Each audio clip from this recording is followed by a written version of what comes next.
Hello everybody, ready for another bedtime story? The one we're going to read tonight is all about the winter time and snow. That's why I'm wearing my warm hat and my scarf, but I've got my gym jams on, ready for bed too. Are you ready? Tonight's story is a Percy the Park Keeper one. It's called One Snowy Night and it's written by Nick Butterworth. Okay, here we go. It's cold in the park in winter.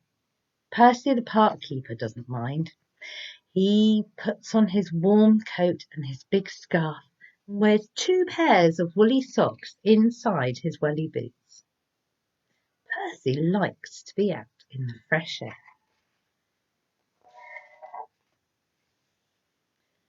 In the middle of the park there is a little hut. This is where Percy lives. When it gets too cold to be outside, Percy goes into his hut where it is cosy and warm. The animals who live in the park all know Percy's hut. Every day he shares his lunch with them. There he is, look, sharing his lunch. One winter's night, it was so cold, it began to snow. Great big snowflakes fell past the window of Percy's hut. "Ugh," said Percy. "I think I'll need an extra blanket tonight." He made himself some hot cocoa and got ready for bed. Suddenly, Percy heard a tapping sound. There was somebody at the door. Now who can that be at this time of night, thought Percy. He went to the door and looked out.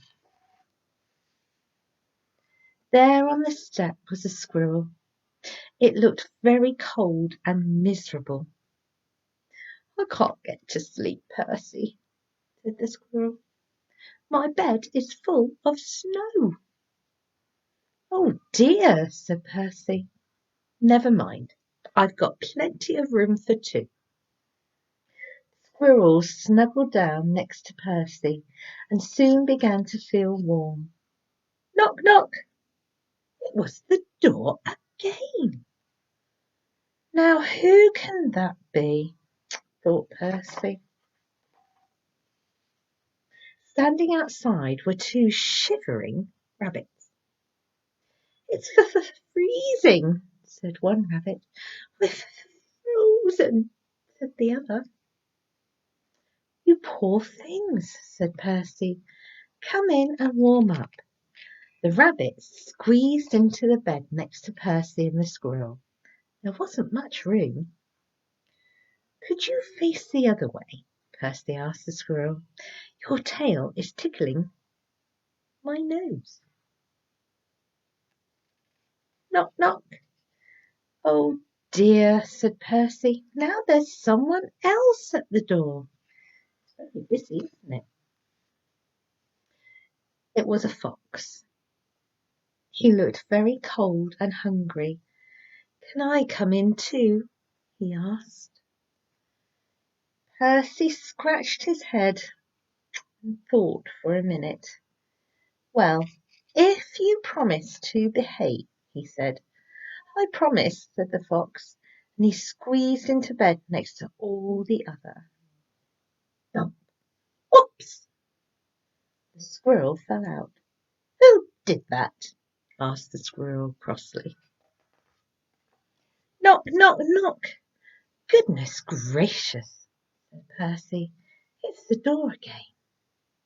This time Percy had quite a surprise. There on the step was a badger, 2 ducks, a hedgehog, and a whole family of mice. They all wanted a bed for the night.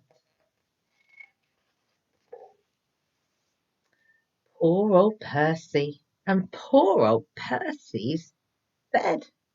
The animals pushed and shoved and rolled around the bed, but there was just not enough room for them all. Soon the bed covers ended up in a big tight ball. Then bump! Covers rolled right off the bed and everybody fell onto the floor.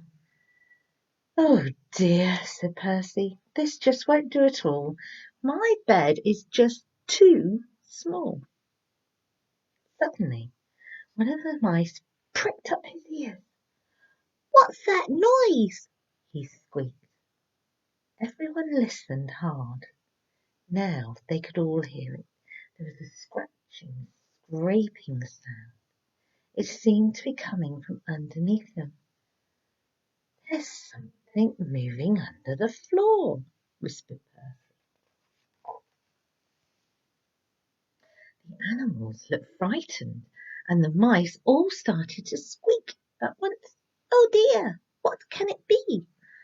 It might be a monster with fierce claws and sharp teeth."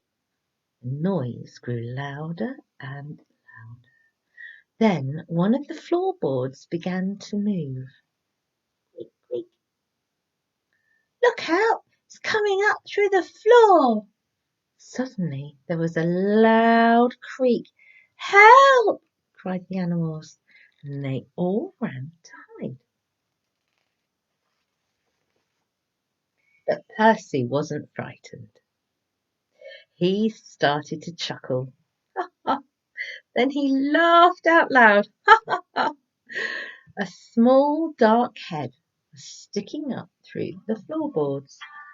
"This isn't a monster," said Percy. "It's a mole." "I'm sorry to burst in like this," said the mole. "I knocked on the door, but nobody heard me."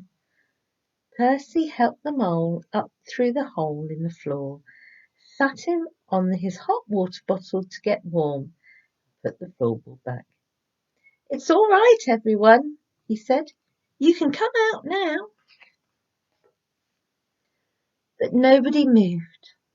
Nobody stirred. Nobody wanted to come out. The squirrel was tucked away in the pocket of Percy's dressing gown. The hedgehog was in his coat. The fox, the rabbit, the badger, and the ducks were all safely hidden away. The mice had even squeezed themselves into Percy's slippers. Everyone had found a cosy bed. "Well, I never," said Percy. Percy yawned and snuggled down in his own bed once again. "That's better.